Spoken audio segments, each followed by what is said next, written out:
Hi, and welcome to Ivy English. I'm Karen. And I'm Chris Gorski. Today is December 8th, and we're on page 24 in your magazines.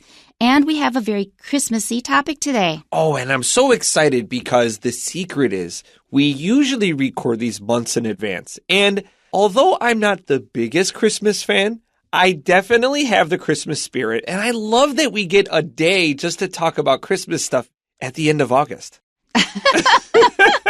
And actually, it's kind of cold in the studio, so it sort of feels like cold. Christmas.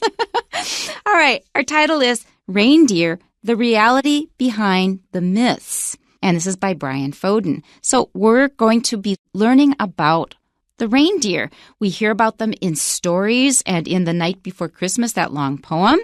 But how much do we really know about reindeer? Well, you'll know a lot more after today's article. So here we go. Reindeer, the reality behind the myths. For kids and adults alike, reindeer stir the imagination, not only with their huge antlers, which can grow up to 1.5 meters in length, but also because of their close connection with Christmas and Santa Claus. Kids who discover the truth about the jolly old fellow from the North Pole may be forgiven for assuming that reindeer, too, are the stuff of legend and myths. While these animals' flying version that carries Santa's sleigh may be fictional, their down-to-earth counterparts are very real. Reindeer, which are native to the Arctic region, are known for their ability to survive in harsh winter conditions with a coat of thick fur keeping them warm and hooves adapted for walking on snow and ice. Interestingly, another of the animal's adaptations lends credibility to the most famous reindeer of all, Rudolph the Red-Nosed Reindeer. Some species of reindeer have 25% more capillaries carrying red, oxygen-rich blood in their noses than humans. This increases the level of blood flow and also gives their noses a red tinge. Another fascinating aspect of reindeer is their eyes. They possess eyes that seem to shift like the changing seasons. In summer, their eyes shine with a golden glow akin to the sun's warmth. But as winter arrives, a magical transformation occurs, turning their gaze into a deep, rich blue, much like the wintry landscapes they inhabit. According to scientists, this eye color change traces its origin to the tapetum lucidum, a mirrored layer tucked behind the retina. This layer reflects light and heightens their vision in low-light conditions, thus changing the eye color. Reindeers might not be able to fly, but they are still amazing creatures nonetheless. Okay, have to confess, there was a little NG just now. I said nevertheless. Now, are they the same, nonetheless and nevertheless? Do you think, Chris? Oh, I thought you were going to actually tell me. No. As a fact, nonetheless and nevertheless, yeah, I put them in the same. When you said it, I only noticed it because I was looking at the article. We originally have nonetheless here. So I said, well, that's different. But it doesn't strike me as wrong. Yep, I think they're about the same. Let's go back to the beginning, our title again, Reindeer, and you see a long dash here. That means that we're going to tell you something about reindeer, but we're not going to put a verb in there. Reindeer are very beautiful animals. It doesn't have a verb there. It's just going to give you a description without linking the two together with a verb. That's why we're using a dash. So reindeer, the reality behind the myths. The myths that they're talking about, we've already mentioned in the first reading, that reindeer can fly, and they cannot. So we're going to bust that myth, but we're going to learn some other interesting things. So the reality behind something means you may have heard this, but here is the true story. Okay, our first line, our first sentence. For kids and adults alike, reindeer stir the imagination, not only with their huge antlers, which can grow up to 1.5 meters in length, but also because of their close connection with Christmas and Santa Claus. And there's a rumor going around that you have something to say about antlers. Is that true? Yes, this is true. So when you hear the word antler, you might also think of the word horn, but they are a little different. So we know things, there are other animals with horns, like a rhinoceros, or there are, I don't know, what else has a horn? Cows? Cows have horns. And antlers grow on deer. And how are they different? Well, horns never fall off, but antlers will. They will shed their antlers. Part of them can even break off, but horns do continue to grow their whole lives. Antlers do not. It's good to know that difference. Okay, so for kids and adults alike, we often say kids for children. Kids originally meant baby goats. And so you'll see a lot of cartoons and things that make jokes about this. There was one cartoon where there's a little baby goat going into a shop, and it's a candy shop. And so the line in question says, well, what are you doing? He says, well, I'm taking advantage of an idiom. Like a kid in a candy shop. Oh, boy. Like a kid in a candy shop. So it's a little baby goat walking into this candy store.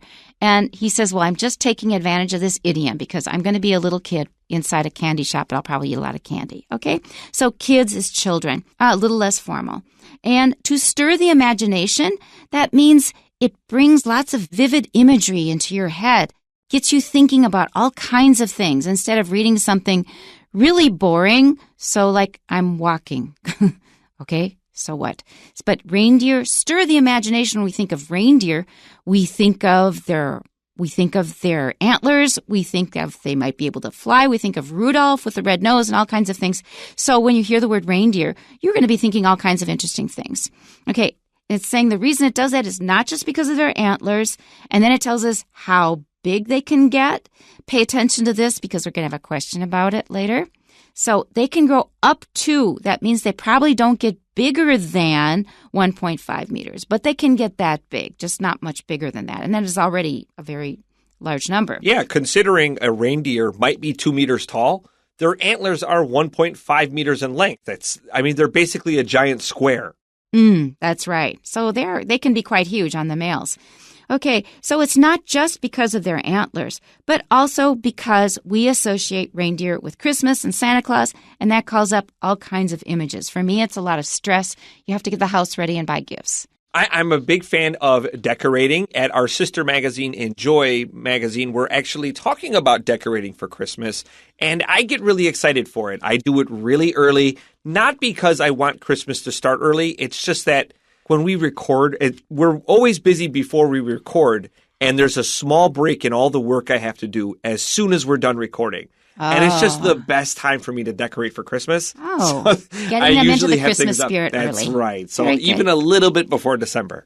Okay, so that's the first sentence. The next sentence, kids who discover the truth about the jolly old fellow from the North Pole may be forgiven for assuming that reindeer, too, are the stuff of legend and myths. So you're going to have to sort out some of these things. When they say the jolly old fellow from the North Pole, they do that in order to avoid repeating Santa Claus. All they mean is Santa Claus. So North Pole, that's the northernmost part of our globe, and it's also called the Arctic. And a fellow is a man. It's a person. We wouldn't use that with a female. Old, he is old. He's got this huge white beard, so he must be old to have all that white hair. Jolly means he's happy because he's known as saying, ho, ho, ho. Also makes me think of the Green Giant. Okay, so he's always laughing. That means he's jolly. He means he's always in a good mood and smiling and laughing. All right, so the jolly old fellow from the North Pole just means Santa Claus. And to be forgiven for something means that you've done something and maybe somebody's upset with you, but you say, maybe he can be forgiven for doing it because he got yelled at by his mother this morning. So when we're maybe forgiven for assuming something, we understand that someone might think of this thing, but it's a really common mistake. So, hey, it's no problem. I am anticipating people might make this mistake. And so we often add this in when we know that this is a pretty common thing people might trip up on. Okay, so anticipate is to guess something in beforehand. So I'm anticipating that you will say no. That means I'm expecting that you will say no. And here they use the word assuming. Assuming means you just believe it's going to be that way. You don't even give it any thought. And the next one to pay attention to is the stuff of legend and myths. The stuff of simply means it belongs to. It is an example of legend and myths. Myths, the word in Chinese is very similar to the English. Legend is just a story that has come down through the ages. So these are probably just stories. Santa Claus, what they're saying is at some point kids discover that Santa Claus is not real. It's something that their parents may want them to believe when they're a kid. Did you believe in Santa Claus? Oh, for sure. My father actually had a Christmas outfit, and he would show up. So my parents were divorced when I was an infant.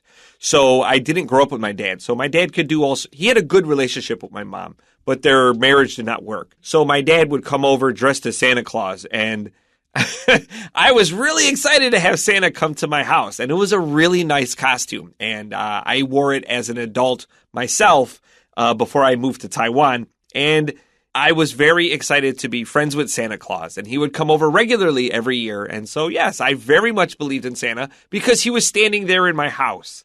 You didn't know it was your dad? Absolutely not. You didn't know it was your dad? It was a great costume. I don't have pictures here, but it was a great costume. And, you know, later on as an adult, I can kind of see through the beard and the hat. This was not a cheap thing. Like, he clearly spent a lot of money on it. Oh, my goodness. Yeah. The reason I ask is because when I first found out that some kids actually believed in Santa Claus, I couldn't believe it. I never, ever, ever believed in Santa Claus. Never. Yeah, Why would anybody believe in Santa Claus? Hey, listen, my man is bringing me gifts.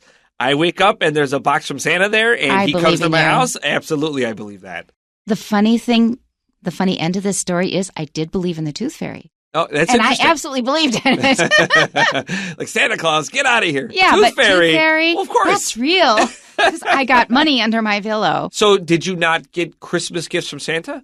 We had a regular Christmas. We just gave each other gifts. But it wasn't from Santa? Not really. I just knew that Santa was like in the department stores. Okay, so maybe if you weren't getting a gift from Santa, it makes them harder to believe. But I was getting gifts from Santa. I was too. It said from Santa. Right. But I never saw that person in my house. I will say that I don't know how much truth I believed in the Tooth Fairy. Oh, really? Yeah, I want to say like, yeah, there was definitely a moment there, but I gave the Tooth Fairy less credence, maybe because I got like $1 or 50 cents. I really did believe in the Tooth Fairy. What a funny story. I love this story. Yeah, and some other kid, I said, Santa Claus isn't real, but the Tooth Fairy is real. They, come on. It's just your mom and dad. I go, no, it's real. Oh, man. Those hills you're willing to die on in school. So we were just the opposite. Okay, so for the first sentence, they're saying that when we see reindeer, we think of Christmas. Now, we might think that because Santa Claus isn't real, maybe reindeer aren't real, but they are real. We'll find out more about it now. I did know a kid, actually, that felt reindeer were not real. So interestingly, tying into your story here, I believed in Santa, and they also believed, but when we learned that Santa wasn't real, I think I must have been around 10 years old maybe, and they were like, reindeer aren't real. I'm like, yes, they are. Like, you can see pictures of them. Yeah, like, you see them in the petting zoos. Right. It's like, but you could see Santa. And I was like, how do you argue this kid out of that reindeer are real, right? I knew a kid like this. It was just never a thing in our house. Yeah, but the Tooth Fairy really was. Okay. All right. So our next sentence. While these animals' flying version that carries Santa's sleigh may be fictional, their down-to-earth counterparts are very real. So they're using a bunch of like pronouns here. They're using nouns as pronouns here. So, for example, the jolly old fellow from the North Pole. That is using a noun as a pronoun. We just mean him. We just mean Santa. And here we say the stuff of legends, well, that's not so much. But when they say they're down-to-earth counterparts, they're talking about real reindeer. Rather than saying, even though the flying kind of reindeer are not real, real reindeer, real reindeer on Earth are real. Instead of saying real reindeer, they say down-to-earth, living here on the Earth and believable. Counterparts means animals that are called reindeer but are not fictional and don't fly. I hope you followed all that. So they're just saying that Santa is not real, but reindeer are real. Usually when we say somebody or something is down to earth, we mean that it's very humble, it's not flashy, and it's not showy. For me, when I was thinking about this phrase, I thought it was a clever turn of phrase, but it wasn't the phrase I personally would have chosen. Me too. I thought of the phrase earthbound, because it's a little clear that these animals just do not fly. And I think as adults, we all know that reindeer don't fly. But kids, definitely, like I saw them flying in the sky in like picture books and whatever. I'm like, okay, sure, magic, right? Right. But yeah, like I don't like the phrase down to earth personally here. But this is an excellent phrase to know, meaning humble or not flashy. Earthbound feels personally more appropriate here for me, but this is definitely not a criticism. I like the turn of phrase. Yeah, it looks like Brian intended it as a pun. As a pun, right? So, very much so. So how do you like John? Oh, John is really down to earth. He just speaks his mind. He doesn't fly. He doesn't fly right now. That's a different meaning now. If someone is down to earth, that means they're very practical and realistic. So that's the original meaning of down to earth. But he's using it as a pun here, saying, like Chris said, a better word would have been earthbound. Bound means that you are tied to something. Yeah, and this is one word. They're tied to the earth. That means that they cannot leave the earth. They cannot fly. Okay, I hope that was all clear. Let's move on. Okay, so let's start paragraph 2. Reindeer, and this is a plural here, which are native to the Arctic region, are known for their ability to survive in harsh winter conditions with a coat of thick fur, keeping them warm, and hooves adapted for walking on snow and ice. Okay, hooves are the feet of certain animals. It can also be pronounced hooves. And also note that the Arctic region is just another way of saying the North Pole. And the South Pole is Antarctica, or you could say the Antarctic region, which is really a mouthful. That would be the South Pole. But apparently they are native only to the North Pole. Remember that. It's going to come up in the questions. So what do we know them for? Their ability to survive in harsh winter conditions. I'm one of those too. I also can survive in harsh winter conditions. I've been tried many times. I just don't want to do it again. So when I think of reindeer and living in harsh winter conditions, I think of a place like Finland, the north of Finland, also in northern Sweden, where you have the people who used to be called the Laplanders or the Lapps, L-A-P-P, but that is considered now a derogatory term. They don't think it's very polite to them, so they changed it to their own name for themselves, which is Sami. You'll see it S-A-M-I or S-A-A-M-I. So the Sami, they still herd reindeer for a living. Some of them do anyway. So let's be careful the word choice we have here. So we have, they're known for their ability to survive in the harsh winter conditions. This is not the same as to thrive in these harsh winter conditions. When we're surviving, we're just getting by. It may not be a very great life, but we're still alive. To thrive is just the opposite, where we're doing very well. I reckon that we could say reindeer thrive in these harsh winter conditions. They probably like the cold, given how tall they are and how thick their fur is, and even their antlers are covered in fur. And honestly, they just look very huggable, if I'm being entirely honest. They're really adorable. Although I think their fur is kind of hard, kind of stiff. I just still want to hug them. They just look so they look so adorable. Now, let's be careful of the pronunciation of native. When we're talking about like something about your country, it's national with the short A, and hooves, or as you said, how did you say it? Hooves. Hooves, okay. The singular would be H-O-O-F. Would you say hoof? Or hoof. Some people say hoof. Do people say hoof? Okay, yeah, I have heard both ways of the plural. Yeah. Okay, and there we go. Let's go to our next sentence. Interestingly, or interestingly, another of the animal's adaptations lends credibility to the most famous reindeer of all, Rudolph the Red-Nosed Reindeer. I'm not going to sing that. It's hard not to sing it. Brian did a good job of really leading you into that, didn't he? Oh. You just want to sing the song. It's lyrics from the song. That's right. Okay, to lend credibility to something means that it seems to prove that it's actually true. So we've now been wondering if reindeer are real or not. This is saying not only are they real, but there's something about Rudolph that happens in real reindeer that you really should know about. Okay, very quickly. Thumbs up or thumbs down to Rudolph the Red-Nosed Reindeer, the song? Meh. How about the Rankin Bass cartoon from the 1960s, the claymation? Don't know? Blank. 2 thumbs up. It's a great Christmas classic. It holds up. It's really good. Claymation from the 60s, it's really good. I didn't know that, but I do know Charles Dickens' A Christmas Carol, and that's great. That's a good one, too. Let's continue here. Some species of reindeer have 25% more capillaries, those are the tiny veins in our body, carrying red, oxygen-rich blood in their noses than humans. And what's the importance of that? Well, this increases the level of blood flow and also gives their noses a red tinge. Which explains the title of the song. And tinge, it just means a little bit of a red color. Let's keep moving. Another fascinating aspect of reindeer is their eyes. That's pretty straightforward. Not just their noses, but also their eyes. They possess eyes that seem to shift like the changing seasons. Very poetic. Yeah, but shifty eyes has a different meaning. If you're looking right and left, it's because you're afraid the police are going to come and get you.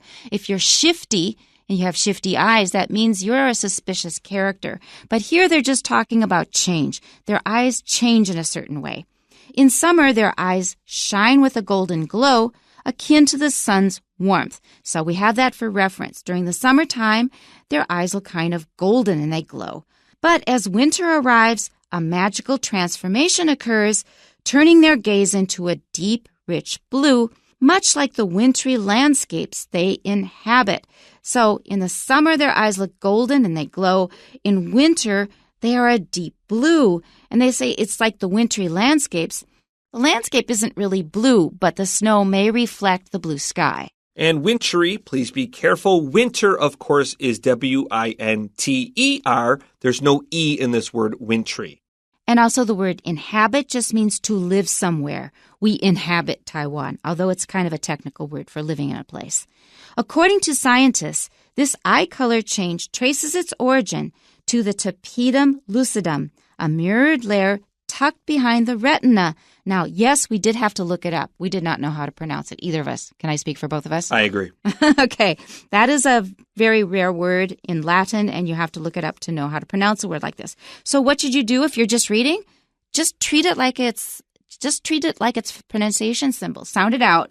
Tapetum lucidum. If you don't say it perfect, it doesn't matter because we won't get it right either. Yeah, it's a technical word. It's a fancy word that's not often, that honestly doesn't come up very often in English at all. So it's okay. Sometimes if you see a word, just continue on. You could probably guess this is a thing. It's a noun clearly that does something. Look at the word tucked. This is a verb that means to carefully place something behind something else. And retina is a good word to know. That is quite commonly used. So that's the back of your eye that captures the images that you see. This layer reflects light and heightens their vision in low light conditions, thus changing the eye color. So it is an adaptive kind of change to allow them to see better in the dark. And our last sentence, reindeer might not be able to fly, but they are still amazing creatures nonetheless. Okay, let's do our questions. Number 1, which of the following aspects of reindeer is mentioned in the passage? A, their habitats at both poles. This is incorrect. They're at the Arctic pole. Okay, only the North Pole. B, their large size and strength. No, they didn't say that reindeer are especially large. C, their unique antler growth patterns. Well, we didn't talk about how many points they have. We just said how long they are. That leaves only D, which is the correct answer. Their role as Santa's mode of transportation. Okay, let's go on to number 2. What does the phrase lends credibility to in the second paragraph mean? A, calls for the evidence of. Nope. B, weakens the role of. No, that's the opposite. C, adds to the truth of. That's the right answer. So let's move on. Number 3, which of the following statements about reindeer's eyes is true? A, they are unable to see clearly when it is too dark. No, they didn't say that. B, their color won't change until reindeer reach adulthood. Doesn't say that. C, they turn red during winter due to increased blood flow. D is the correct answer. Their color changes based on how much light reindeer get. And we have one question left, number 4. Mindy took some notes based on the passage. Which part of her notes is not correct? So we have a whole bunch of little things here describing. It's kind of a cute little graphic. But the correct answer is B, at least 1.5 meters. No, that's not correct. It's up to 1.5 meters. Referring to the length or the size of the antlers. And that's it. We'll see you next time. Bye-bye. Bye-bye.